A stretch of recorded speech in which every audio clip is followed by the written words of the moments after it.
Dos. No te comento. Sinaloa, igual tenemos otro listo. Lo tenemos listo por si hay preguntas de la audiencia, cualquier cosa. Hasta abajo está apagado, en medio está encendido pero en silencio. Y ya, hasta arriba. Okay. Y entonces la recomendación, si no lo usas, pues apagarlo para que se inicie o algo. Pero pues como tú eres el único ponente, creo que no hay problema. A veces que entre varios micrófonos. Sí, no te preocupes. Y avisa ahí. ¿Qué tal? Buenas tardes, bienvenidas, bienvenidos a Punto y Coma. El día de hoy vamos a estar teniendo una charla esta tarde, entonces muchas gracias por acompañarnos. El tema del día de hoy va a ser la vida jazzística en el estado de Nuevo León a principios del siglo XX. Con nuestro invitado del día de hoy, aquí le damos la bienvenida. Bienvenido Sebastián Avisaí. Bueno, sin más, los dejamos con nuestro ponente. Muchas gracias. Bueno, hola, buenas noches. Ya como ya me presentó el maestro, soy Sebastián Avisaí. Yo soy licenciado en estudios de jazz por parte de la Universidad de Veracruzana. Soy regiomontano, original de aquí, de Monterrey. Acabo de egresar hace unos 2-3 meses por ahí. Y pues bueno, ya estamos acá de regreso, ¿no? Compartiendo y tocando y haciendo lo que se pueda, ¿no? Justamente quiero agradecer el espacio aquí a Punto y Coma. Muchísimas gracias por tener este momento de, pues bueno, en el que podamos compartir y en el que podamos como, pues platicar sobre las cosas que hay, ¿no? Sobre lo que hay en Nuevo León. El punto de partida sobre esta investigación o sobre esta metodología fue de que pues descubrí que hay como muy poca información escrita sobre muchas cosas de la historia de Nuevo León. Y hay las pocas cosas que están escritas a veces están como algo inexactas o hay como muchas dudas como alrededor de, ¿no? Entonces, pues bueno, yo como, pues yo soy músico, no soy como historiador o cosas así, entonces como quien dice, zapatero a tus zapatos, ¿no? Entonces, pues fíjate, yo me ubiqué pues en lo que era la parte de los músicos dentro de, pues, de mi estado, ¿ok? Entonces, pues bueno, para comenzar y todas estas cosas, pues los voy a poner como en contexto, ¿no? A principios del siglo XX, pues qué estaba pasando en el mundo y aquí en nuestra área, ¿no? Para empezar, en los 1900, pues Hawái como que se empieza a ser una parte oficial del territorio de los Estados Unidos. Es una época de cambios y de guerras, ¿no? Está la Revolución Mexicana, ¿no? Está la Revolución Rusa también al mismo tiempo. Es justamente la Primera Guerra Mundial en esta época. El descubrimiento de la penicilina en 1928. O sea, entonces es una época como de avances y de cosas, ¿no? Entonces, bueno, dentro de nuestro contexto, hay que como platicar un poquitito antes de que empiece como el siglo XX, ¿no? Antes de los 1900. El área metropolitana de Monterrey se empezó a generar riqueza gracias a el comercio informal, ¿sí? La gente a la compra-venta de productos y todas esas cosas. Todo lo que es Monterrey y el área metropolitana. Hay documentos que dicen que hay un fenómeno muy extraño con la parte de Nuevo León, porque hablar de Nuevo León no es per se hablar de Agua Fría, o hablar de Linares, o hablar de Anáhuac, o hablar de China, o sea, hablar de Nuevo León es hablar de Monterrey. ¿Okay? Entonces, incluso cuando vas con gente foránea o cosas así, pues, ¿qué te sale más fácil decir? Que sé que eres de Apodaca, o que eres de Escobedo, o que eres de Monterrey. Pues eres de Monterrey, ¿no? Si vives aquí en el área metropolitana. Entonces, con pensando en esta misma situación, pues las familias y la gente que era parte de comercio empieza a tener esta relación más íntima, por así decirlo, con gente que tenía puestos en el gobierno. Estas relaciones empiezan como a generar más riquezas y más cosas y se empieza a formar una burguesía. Empieza a haber una distinción en las clases sociales de la gente que pues, puede manejar cantidades más grandes de dinero, que tienen como más cosas o situaciones de poder dentro de la ciudad. ¿Okay? Es como que importante mencionar que esta plática no apoya a ningún partido político, ni clases sociales, ni nada de esos tipos de cosas, ¿no? Solo es contexto histórico que tampoco no es como que yo me lo esté inventando, está escrito en diferentes libros que hablan sobre la historia de Nuevo León. Y bueno, igual la separación de Texas, la guerra civil, el posicionamiento de nuestra ciudad dentro del mapa, hace que Monterrey sea un punto estratégico para muchas cosas, ¿no? Entonces, cuando empieza a haber como cambios, como por ejemplo cuando empieza a haber la intervención francesa, el comercio empieza a truncarse, ya no es negocio tener un negocio, ¿no? Entonces, ¿cómo empieza a generar riqueza la gente? Pues empiezan esta misma familia que tenía comercios y que tenía relaciones con la política, empiezan a hacer expropiación de tierras y empiezan a generarse de sus terrenitos, ¿no? Los terrenos de la abuela que se pelean ahora en diciembre. Sí, que ahora tengo un terreno allá en China. Ah, bueno, de ahí más o menos viene esta situación. Entonces, pues eso genera todavía más el marcaje de la burguesía y de las clases sociales, ¿no? Porque entonces, pues, ¿quién no quisiera tener ahorita un terrenito allá en Suazua, ¿no? O sea, tener ahí nuestro pedacito de la montaña, más o menos. Entonces, este es nuestro contexto y esta es como las situaciones de las que había dentro de nuestra ciudad. Otra parte importante es que cuando viene el porfiriato, pues el porfiriato ustedes saben que es como la parte en la que hay más avance en cuanto al ferrocarril, ¿no? Sobre todo, voy a darle un poquito de vuelta a esto. A ver, yo sé que no se alcanza a ver muy bien, pero este es como un mapita de cómo estaba el tren, las vías ferroviarias en ese entonces en México, antes del movimiento de Porfirio Díaz, ¿ok? Si se fijan son como muy poquitas rayitas, no hay como muchas cosas ahí que verle, pero este es como un mapa un poco más actual, ¿no? Junto con las empresas y cosas ferroviarias que hay en la ciudad, ¿ok? Entonces, pues con este avance, obviamente el comercio y las otras cosas que ya empezaban como a fluctuar mejor y más, pues empezaron a caer para acá, ¿ok? Sobre todo porque Monterrey era una de las estaciones, ¿no? Tenemos ¿cómo se llama? La Casa de la Cultura, que está ahí por la estación del Golfo, ¿sí? Que antes era una estación de ferrocarril, ¿no? Entonces, pues esa es parte de, ¿no? Donde, si tu ciudad tenía una estación del ferrocarril, pues para ahí algo importante hubo, ¿no?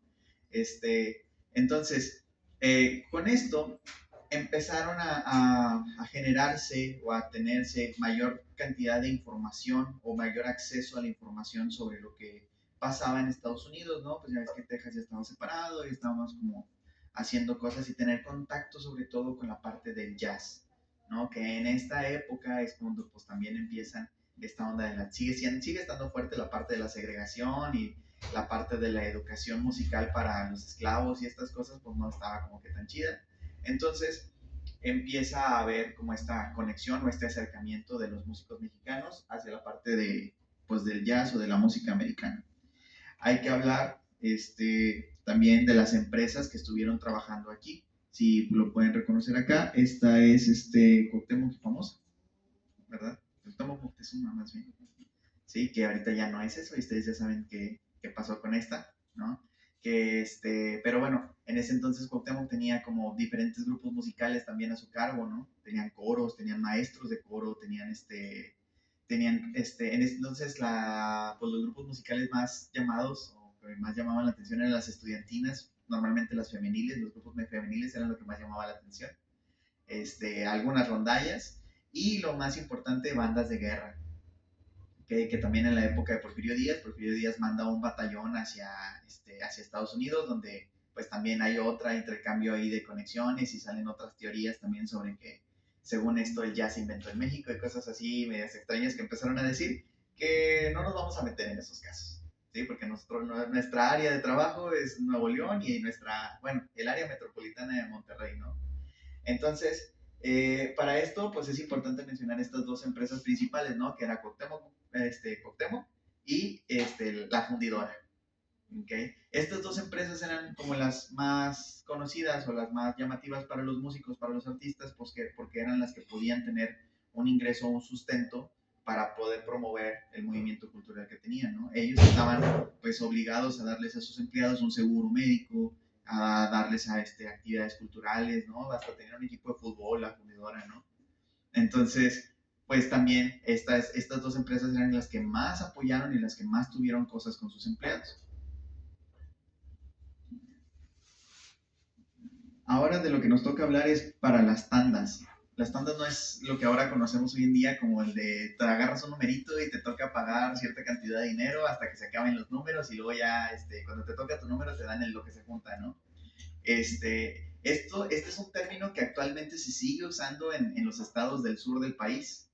Esto nosotros le decimos, ¿cuántas tandas vamos a tocar? Ah, ok, aquí actualmente nosotros le llamamos sets, ¿no? Un set de 45 minutos, normalmente es dos sets de 45 minutos con 15 minutos de descanso. ¿Ok? O sea, es lo que tocamos. Tocamos 45 minutos, descansamos 15 y volvemos a tocar 45 minutos. Es normalmente, ahorita ya no se usa aquí en Monterrey, por ejemplo, aquí en Monterrey es más, se ocupa que digas 2 horas porque si no el cliente no te contrata. Pero se sigue usando el término de sets de 45 minutos. Acá en los estados del sur se sigue usando este término de tandas, ¿ok? Para principios del siglo este término era muy usado. Entonces hay que definir cómo se conformaba una tanda. Que platicando con mi contacto de Mérida, nos dimos cuenta que en Mérida se sigue haciendo igual. La tanda comenzaba, era un show grande de casi 3 horas o 4 horas, conformado por 3 partes. La primera parte era un comediante o un cantante como solista, ¿no? La segunda era un ballet folclórico o alguna presentación de una obra de teatro, normalmente teatro musical español, que se llamaban zarzuelas en ese entonces, y al final un grupo musical completo. Entonces esa era una tanda. ¿Okay? Estas tandas se presentaban en diferentes lados, podrían ser informales o formales o lo que sea, podría presentarse en un espacio como en teatros más establecidos, en escenarios más puestos, o simplemente ponen un tendajo y hacían como el anuncio hacia alrededor de que acérquense, va a haber una tanda ahorita de tandas y variedades, ¿no? Entonces, según la compañía que se dedicara al entretenimiento, era lo que había, ¿no? De estas cosas. También es importante mencionar que la única manera de disfrutar la música en aquella época era o haciéndola o ir a los lugares para escucharla. Ahorita se perdió un poco ese valor porque pues ya ahorita tú pones tu Spotify y ya está, ¿no? O sea, ahí se ha vuelto tan, ¿cómo se dice? Tan bajo el valor que ya la ponen como una acompañante de fondo nada más, ¿no? Entonces, pero antes esto era un trabajo como más valorado porque justamente no había como más manera de llegar a él. ¿Okay? Entonces, estas tandas y variedades se presentaban, les digo, pues en partes informales, pero también hubo teatros importantes en la ciudad. El primer teatro importante es es el Teatro del Progreso, que está aquí, fue por el gobernador Santiago Vidaurri, se inaugura en 1857. ¿Okay? Porque primero síganme en el viaje, les voy a explicar qué onda con cada teatro y luego ya después les diré por qué es como importante esto, ¿no? Sino, ya dijimos que todos estos presentaban tandas, ¿no? Y presentaban espectáculos en vivo, sin embargo, pasan cosas interesantes con estos teatros. Este teatro estaba ubicado en la calle Escobedo, entre Padre Mier y Matamoros, al oriente. Está hacia allá. Sí, ustedes se ubican porque yo soy malo para las ubicaciones, pero está para allá. Sí, está allá, todo estaba en el centro, ¿no? Como que en aquella época los accidentes favoritos eran los incendios, ¿no? Porque parte de nuestra arquitectura regiomontana, pues resulta que tiene mucho estas vigas en el techo, ¿no? Si lo han visto. Si se han dado cuenta, una casa como típica antigua tiene las vigas así inclinadas, ¿no? Entonces, pues había mucha madera y mucha construcción en madera, entonces pues era muy fácil que hubiera incendios, ¿no? Entonces, cuando se incendia es en el 8 de septiembre de 1898. Sin embargo, cuando se incendia, la calle Escobedo se sigue conociendo como la calle del teatro. Después, desde 1908, se inaugura otro teatro con este mismo nombre por la compañía de los hermanos Rodríguez en Zaragoza y Padre Mier. Y ahora ese teatro se convirtió en el Cine Elizondo, que ya no existe, pero en ese entonces fue el Cine Elizondo. ¿Ok? Más o menos, para que veamos más o menos dónde veremos qué rollo. Después es otro lugar con ese mismo nombre, pero hablaremos después. ¿Okay? El teatro que sigue es el Teatro Juárez, que se inaugura en 1898 en la calle Allende y Escobedo, con una compañía de ópera que se llamaba Soledad y Goizueta. Se inaugura con la Traviata, ¿no? Desde hace cuánto están con estas como compañías de ópera, ¿no? Tratando de luchar de mantener la ópera viva y demás. Había muchos rumores con este teatro de que decían que estaba mal construido, que había pulgas, la gente hablaba mal de ese teatro. Pasan cosas extrañas con este teatro porque resulta que se incendia en 1909. ¿Ok? Después, en 1910, se coloca en ese mismo lugar un teatro que se llama el Teatro Independencia. y resulta que este teatro ya no hablan mal, ya no pasa nada, y ya no hay como que ya todo bien, ¿no? Casualidad del destino, ¿no? Yo solo estoy diciendo los hechos, ¿no? No me puedo meter en más cosas ahí, pero pues es como que mucha coincidencia, ¿no? Este, Resulta que el Teatro Independencia es el primer lugar donde se presenta una orquesta sinfónica completa. Y aquí es donde empieza lo importante, ¿no? Porque para esto todas estas tandas que yo les decía siempre tienen nada más un guitarrista con un cantante, o a veces un pianista con un baterista, o a veces nada más un violín acompañado por un piano. O sea, son cosas como muy sencillas. Pero al momento en el que empieza a haber ya grupos grandes, como una orquesta, un cuarteto de cuerdas, una banda, empieza a haber más trabajo para los músicos, porque entonces todos tienen que tener esta habilidad de la lectura a primera vista, ¿no? Aparte poder transportarse para todos lados, porque entonces vamos a tener función en este teatro y luego vamos a tener que ir a acompañar la música de otro teatro y luego hay que hacer arreglos para esta música, para estas cosas y luego pues así, ¿no? Entonces esta vida musical entonces empieza a ser como más activa porque mientras más lugares hubiera, más shows había y mientras más shows hubiera, más música se necesitaba. ¿Okay? Y si estamos hablando de que en ese entonces no había con qué reproducir música, pues a un músico le tocaban 4 o 5 tocadas al día, ¿no?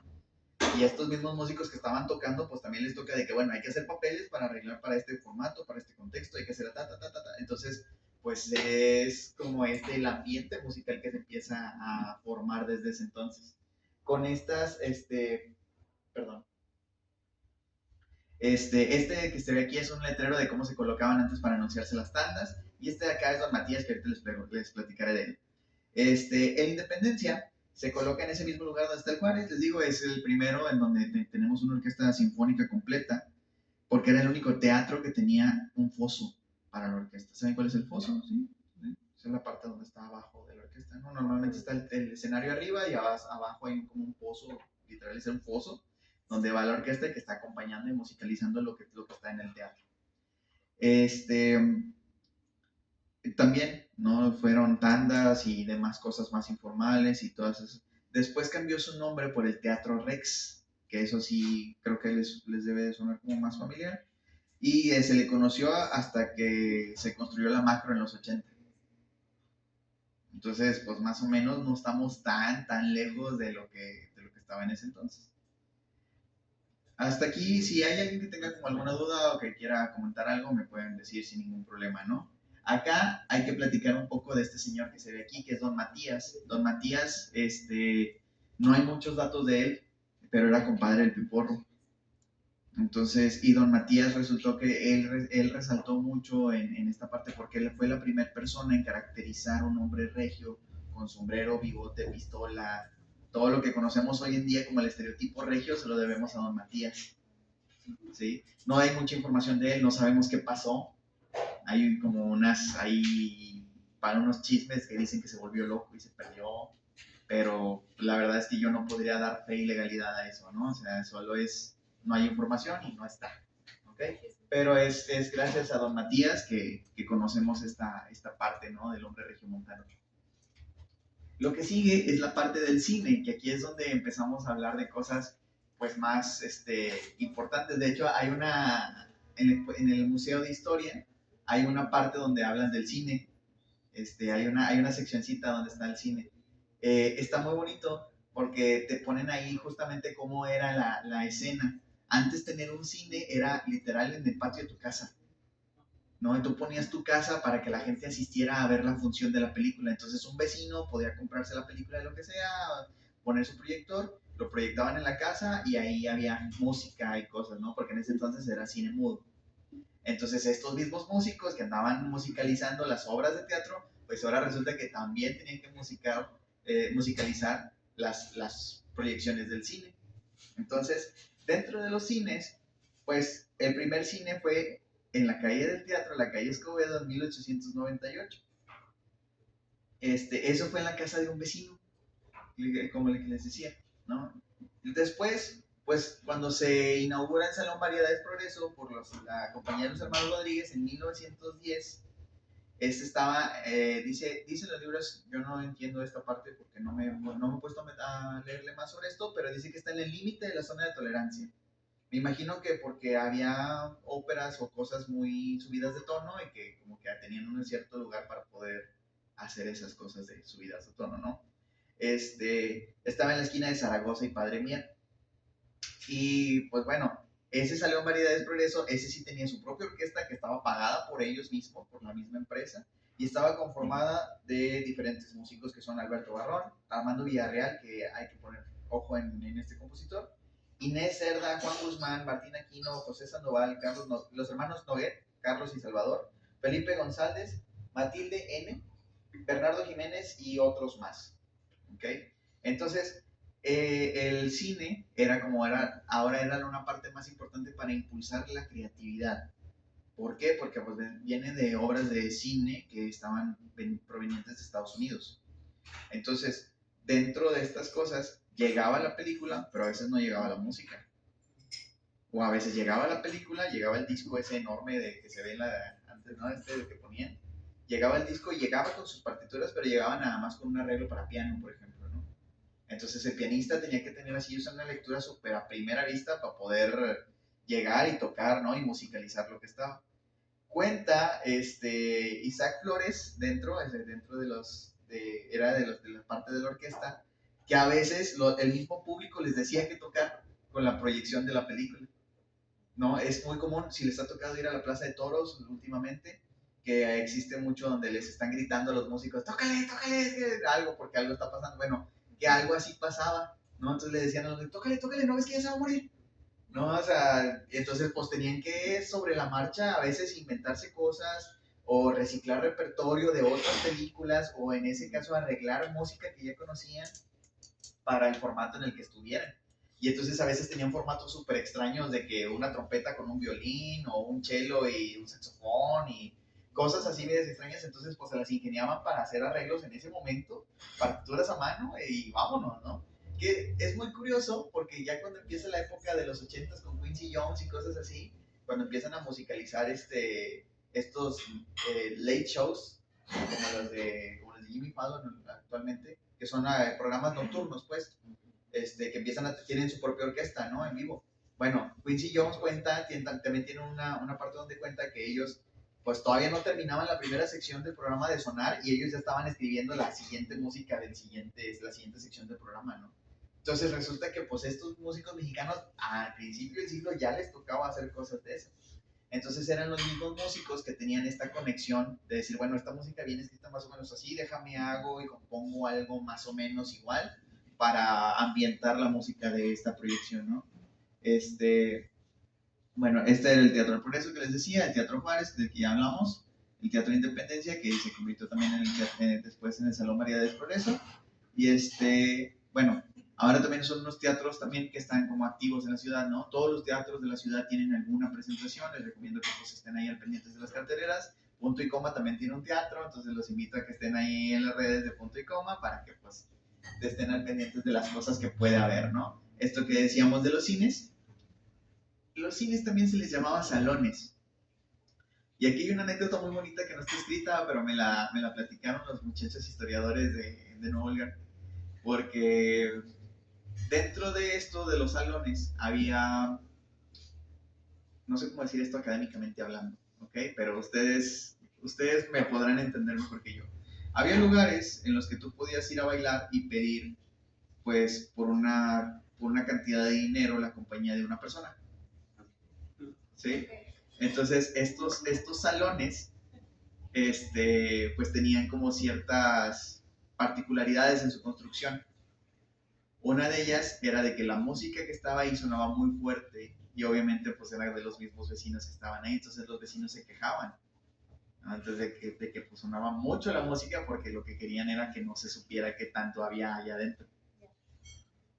Entonces empiezan a tener estas puertas gigantes de madera, ¿no? Y las coberturas de las ventanas también con estas maderas así gruesas, ¿no? Y entonces lo único que se alcanza a escuchar es un zumbido donde empieza a vibrar solamente el sonido de lo que pasaba dentro en estos lugares que les digo. Entonces a estos lugares donde tú podías transferir o dar dinero para la compañía de una persona se le empezó a conocer como los zumbidos. ¿Okay?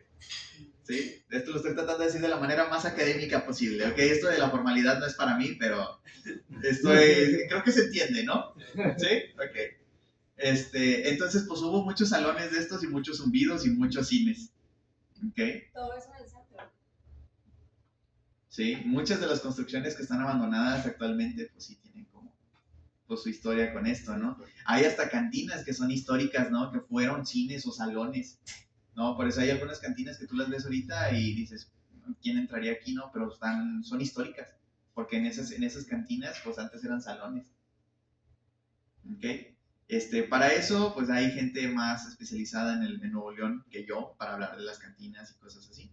Pero, que bueno, a esto sí los puedo invitar. El 30 de noviembre en la cantina que estoy en el Mezquital, con mis amigos de Senderos del Noreste, van a dar pláticas sobre las cantinas y los corridos.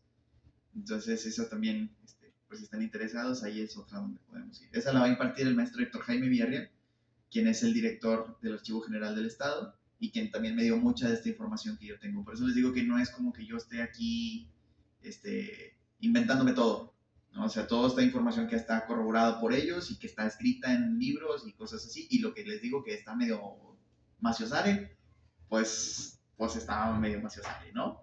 Más o menos. Y bueno, actualmente pues es ahora como tú puedes ver un espectáculo, ¿no? O sea, tú ya ves ahí a los muchachos, a los músicos, cuántos festivales ahorita de música no hay, ¿no?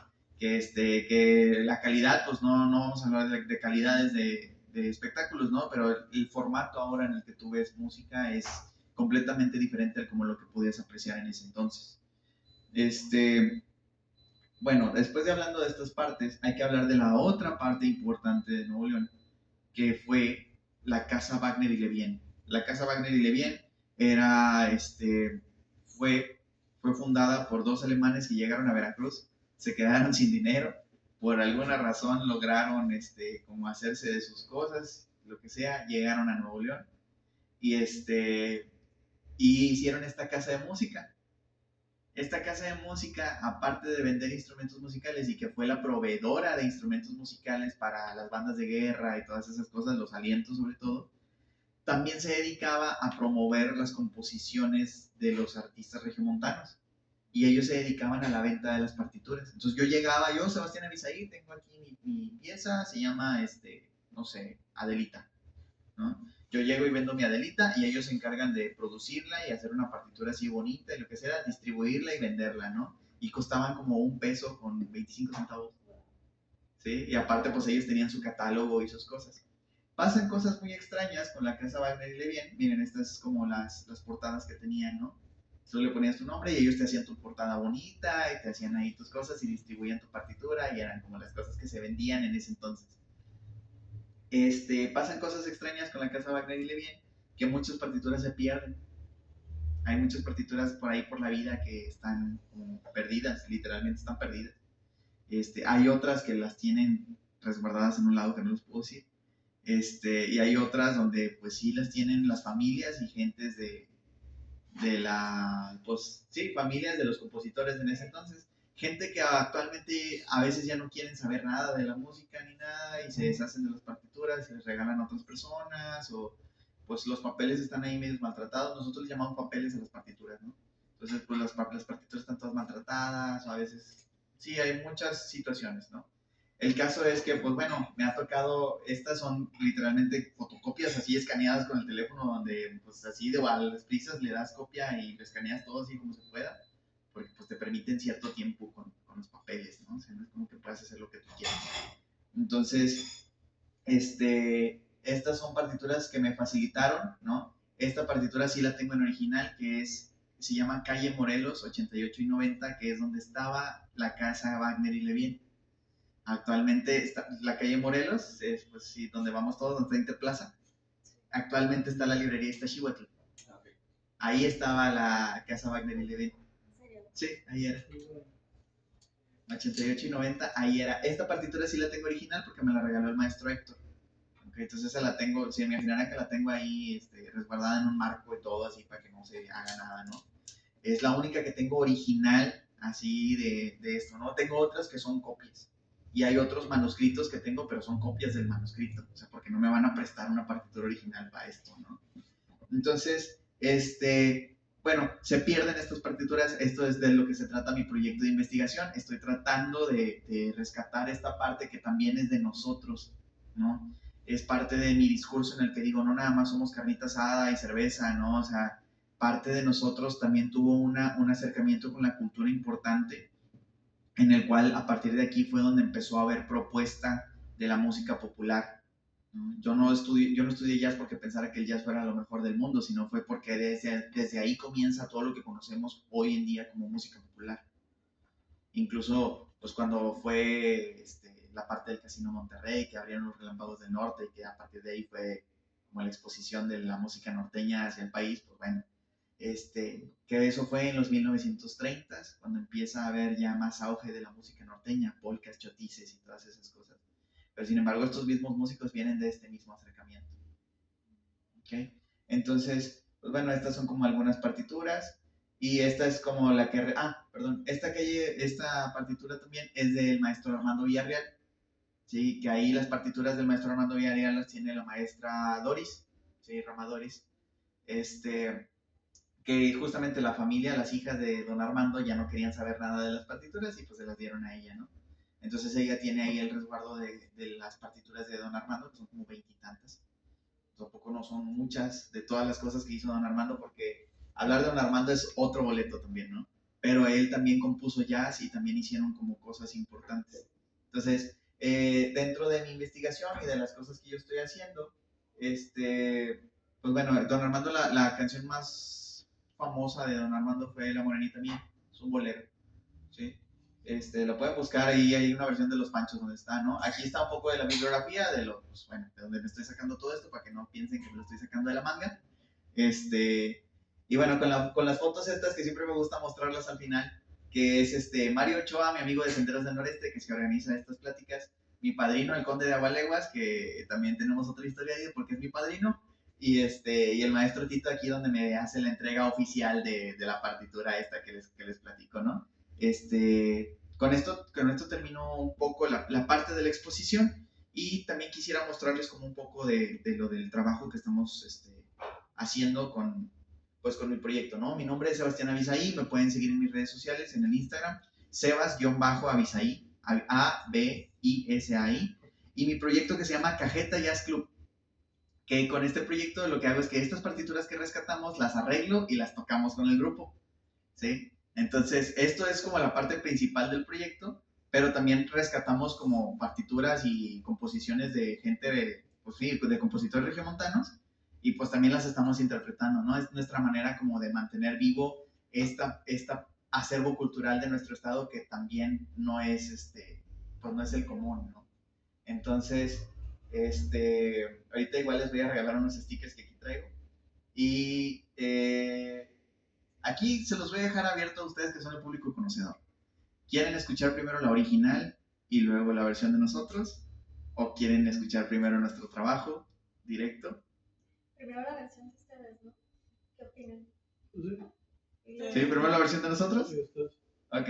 Esta primera es justamente de la calle Morelos. Ahí tuve que hacerle como unos arreglos para que sonara como a jazz más actual. Pero, bueno, es con mi quinteto Cajeta Jazz Club. Cajeta con X, porque redes sociales no nos dejan decir malas palabras. Entonces, sí. Entonces, bueno, este es como nuestro arreglo de la primera parte de la calle Morelos Street, ¿no? De calle Morelos 88 y 90. Le tuvimos que cambiar el nombre por derechos de autor. Pero, bueno, para que lo escuchen.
Gracias.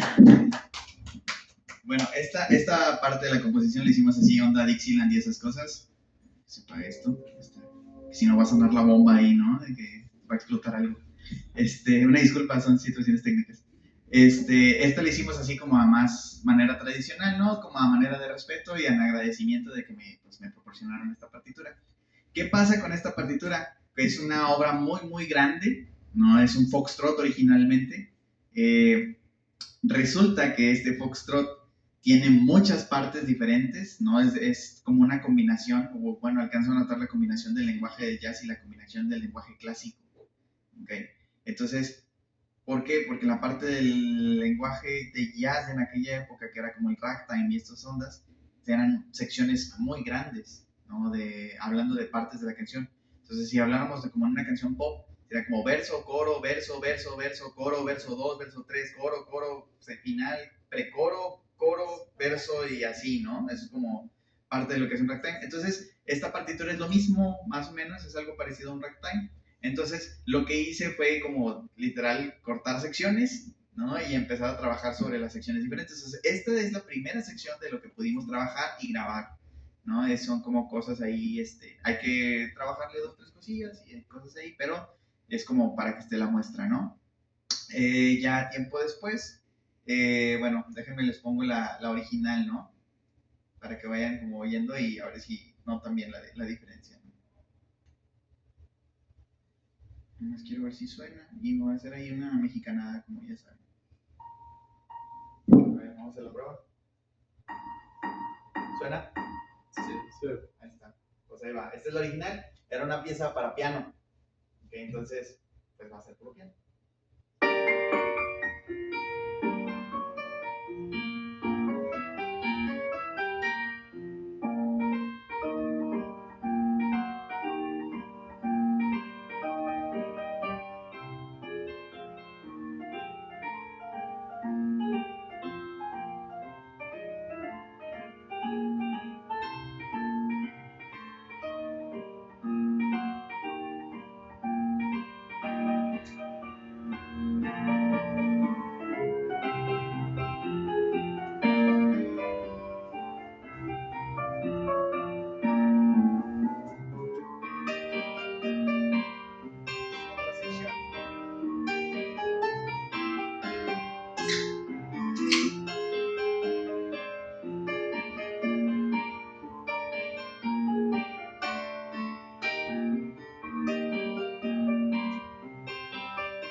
esa era como la original, ¿no? Esa es como tal cual está escrita, pues yo la pasé al programa y es por lo que está sonando ahorita, ¿no?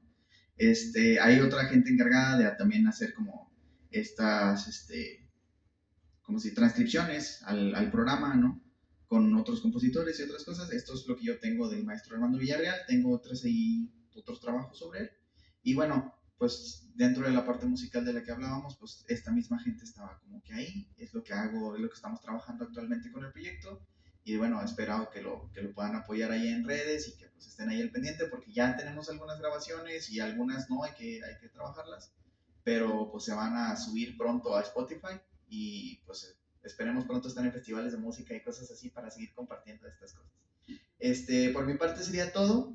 Y pues si tienen alguna duda o algo que quieran comentar, si les puedo ayudar con la respuesta, con mucho gusto la respondo. Y si no, pues trataré de decirles de perdido dónde buscar, ¿no? Porque pues está medio difícil el asunto.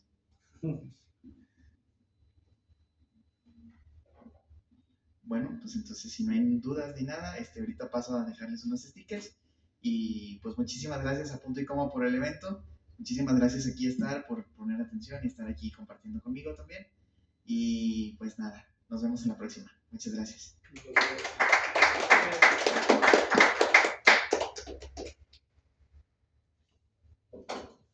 ¿Dónde se presentan? ¿Dónde se presentan? La cajeta. Ah, pues bueno, Vicky y yo tocamos el domingo ahí en Magui. Se llama el barrio, es un bar aquí en la calle Morelos. ¿No? Extraño, en la calle Morelos también. Sí, es Magui, se llama el lugar. Lo pueden buscar ahí en Instagram, magui.monterrey. Tocamos el domingo de 6 a 8, vamos a dueto. Por si quieren ir a escucharnos. Ahí no está mal cortado. Si les sacan ahí, ya sale. Gracias. Gracias. Entonces los esperamos ahí el domingo por si quieren ir a vernos. ¿A qué hora? A las 6, es de 6 a 8, es entrada libre. El lugar está bien bonito. Igual que aquí también, pero. ¿Cómo dices que se llama? Maui. Maui, M-A-U-I.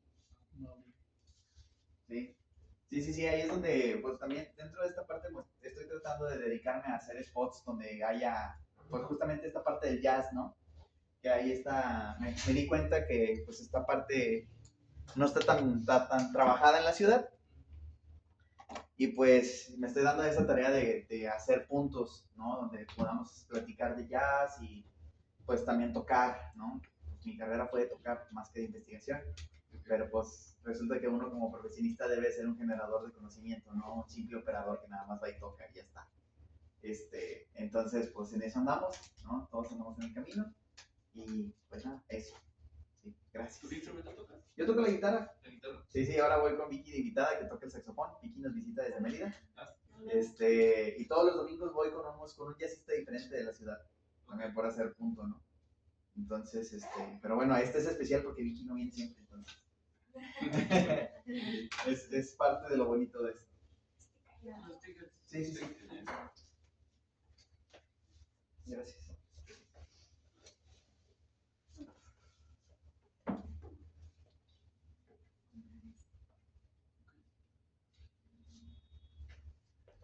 ¿Cómo se llamó el tema que pusiste? La vida musical, inicios del siglo, en Nuevo León. No. La canción. Calle Morelos, 88 y 90. Le pusieron el nombre del lugar donde estaba la casa Wagner y Levin. Sí, la casa que se dedicaba a eso. Que dicen que no hay manera más simple de componer que dedicarle algo a alguien y ponerle su nombre y ya está, ¿no? Ajá.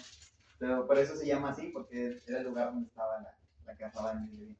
Pero hay que o algo así, ¿no? Era una casa de música, vendían instrumentos. Ah, ok. Vendían instrumentos musicales y algunas clases y y pues la venta de las partituras. Ok. Sí, por eso fue lo bonito. Entonces, si se encuentran de eso, me hablan. Porque pues le ando buscando por ahí, ¿no? Sí. Y ya está. Mucho gusto, muchas gracias. Gracias.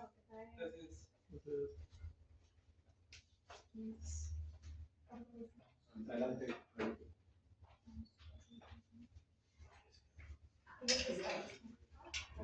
No, de la entrada. No, es entrada y sí. ¿Pero viste? Oye, ¿qué canción le pongo? Es que traté de... Es que no está.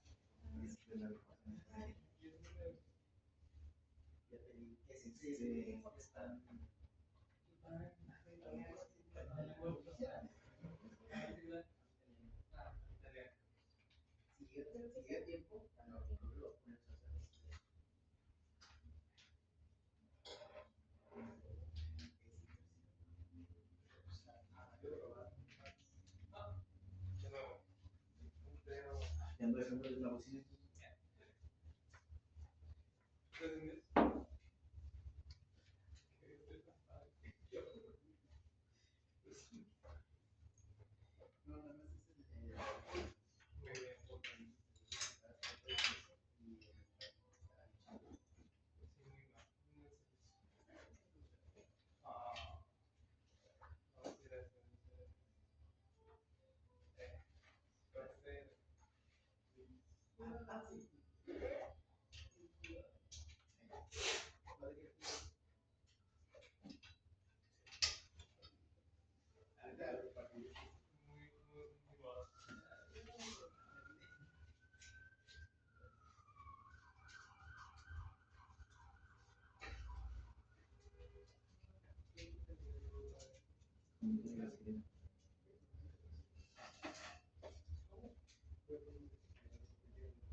Las 6 el domingo. A las 6 el domingo, ahí en el barrio.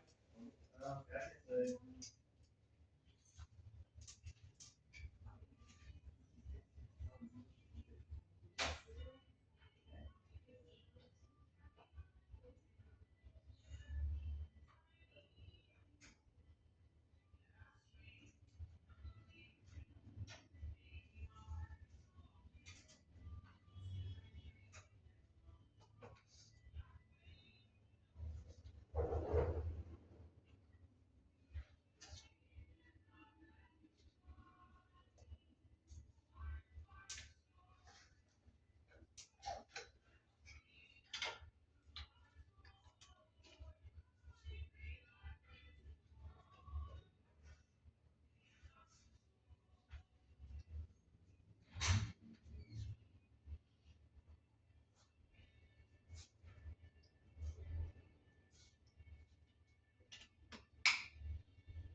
es eso? A la casa. No, no lo dices. ¿Quieres que te la guarde? ¿Cómo quieres hacer eso? Te ganaste bien chistoso. Ah, ¿cuándo llegó? No viste salir corriendo.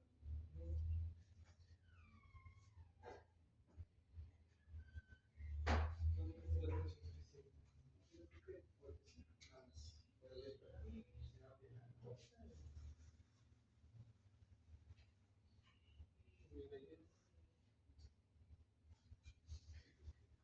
Galleta.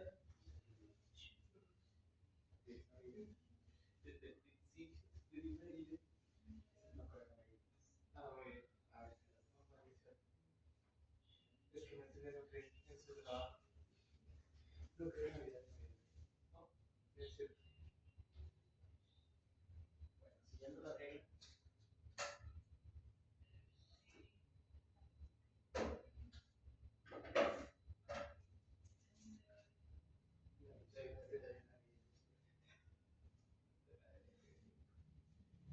Justamente, o sea, de todas las galletas bonitas que tienes ahí, nada más comer. No.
¿Qué tal?